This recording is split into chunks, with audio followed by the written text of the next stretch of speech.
Amis internautes, n'oubliez pas de liker, de vous abonner et de cliquer sur la note de notification pour ne rien rater. Bon, souvent les gens veulent dire qu'entre le Nigeria et le Bénin, il n'y a pas eu fermeture de frontières. Or, les marchandises qui ont été bloquées à Samia, c'est-à-dire dans le chef-lieu de, comment on appelle, Kamba, c'est des marchandises qui ont quitté le Bénin, arrivées au Nigeria, à la frontière entre le Niger et le Nigeria, ils ont été bloqués. On n'a pas expliqué les raisons. Certains disent que c'est des problèmes de taxes. Dans un premier temps, on leur faisait payer un certain montant. Après, le Nigeria a monté le montant. Ils ont dit qu'ils ne peuvent plus. Ils sont restés là-bas pendant plus de 40 jours, je crois. Certains même parlent que c'est des mois. Bon, c'est suite à ça que le gouvernement du Niger a jugé utile d'envoyer une délégation rencontrer le président de la fédération de la République fédérale du Nigeria. Suite à une audience qu'il a accordée, je crois, avec le directeur général des douanes et un conseiller du président de la République, le président du Nigeria a décidé et a donné des instructions pour ouvrir cette frontière, permettre à ces camions d'acheminer leurs marchandises au Niger. Bon, quelle est l'analyse économique qu'on peut faire? L'analyse économique qu'on peut faire, quand vous analysez les économies de ces trois pays, le Nigeria, le Niger, le Bénin, c'est des économies qui sont liées, qui sont imbriquées entre elles. C'est-à-dire, on ne peut pas les séparer. Si on veut qu'il y ait un développement économique et social, il faut que ces économies-là se soignent entre elles. Qu'est-ce qui va se passer? Maintenant, avec la rentrée de ces marchandises, le Bénin pointe des taxes. Ces marchandises-là, quand elles vont être déposées au Niger, les mêmes camions vont retourner encore ramener d'autres. Ça fait de l'argent au Bénin. Au Nigeria, il y a des taxes qui sont précomptées. Les trésors de deux pays vont en bénéficier. Et nous, ici au Niger, on va bénéficier des droits de douane, de certaines redevances. Les marchandises, quand elles seront reversées sur le territoire national, ça va créer de la richesse qui circule dans le pays. Et ça permet aux agents des impôts d'asseoir l'impôt, puisque l'impôt est assis sur la base des richesses. Or, c'est des richesses qui ont été bloquées pendant des mois.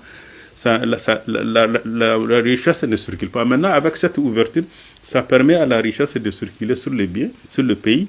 Les produits de première nécessité qui ne sont pas fabriqués au Niger, leur prix va baisser puisqu'il y aura une abondance de ces produits. Les commerçants seront obligés de baisser le prix. Donc, ça permet à l'économie des trois pays de bien marcher.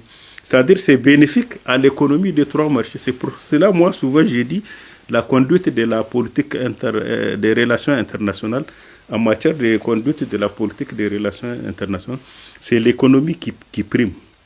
C'est l'économie qui dicte l'attitude à suivre.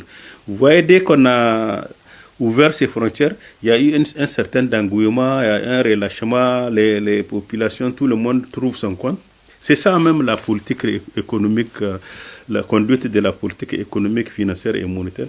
Quand vous entendez avec vos voisins, le Niger ne peut pas s'en passer du Nigeria, le Nigeria ne peut pas s'en passer du Niger, parce que le Nigeria, c'est un pays industriel qui produit beaucoup de produits dont nous avons besoin, qui sont écoulés chez nous, souvent par fraude, parce que nos frontières sont poreuses, on ne prend pas de dispositions pour protéger nos frontières. Ça, c'est de notre faute, ce n'est pas de leur faute. Et quand vous prenez le Bénin, c'est la même chose. Toutes les marchandises qui rentrent au Niger, qui viennent du Bénin, rentrent au Niger. Avant, ça passe par la douane, on précomptait les droits de douane. Maintenant, avec la fermeture de la frontière de Bénin, les gens contournent et passent par le fleuve.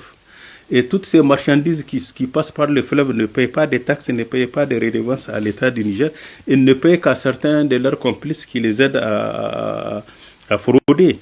Quand toutes ces marchandises sont reversées dans notre économie, elles font de la concurrence déloyale à ceux qui payent la douane. Donc vous voyez, c'est pour ça, nous, en termes économiques, on ne fait pas, c'est pas en termes politiques. En termes économiques, il va falloir que le gouvernement regarde de ce côté. Il faut regarder aussi du côté de la frontière du Bénin, voir comment ils peuvent faire une offensive diplomatique pour régler ce problème des échanges économiques entre le Bénin, le Nigeria et le Niger. L'économie il faut privilégier l'économie, les intérêts économiques des trois pays. Comment faisant?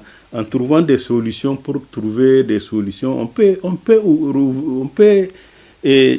peut sécuriser la frontière Bénin-Niger, comme actuellement la frontière Nigeria-Niger. Ils ont décidé d'ouvrir, mais de renforcer les systèmes sécuritaires entre la douane du Niger, la police, les forces de défense et de sécurité du Niger pour sécuriser la frontière. Avec le Bénin, à mon avis, sur le plan économique, c'est possible. Et laisser l'économie marcher entre les trois pays. Maintenant, la sécurité peut être renforcée aux frontières. À mon avis, c'est ça qu'il fallait faire. Parce que nous sommes dans une guerre économique qui nous est imposée par les grandes puissances. Ces grandes puissances-là, ça les intéresse que les pays africains, particulièrement les voisins du Niger, ne puissent pas s'entendre avec le Niger. Quand vous ne vous entendez pas avec vos voisins, votre économie se fragilise et vous êtes vulnérable. C'est ça que les grandes puissances cherchent. À nous de savoir comment gérer toutes ces relations avec habileté pour éviter à ce qu'on nous oppose les uns aux autres et ça n'arrange pas l'économie du pays. Nous sommes un pays qui est continental, qui est loin de la mer, qui cherche son développement économique et social. Et pour pouvoir le parvenir, il va falloir être prudent, soigner nos relations économiques avec nos pays voisins.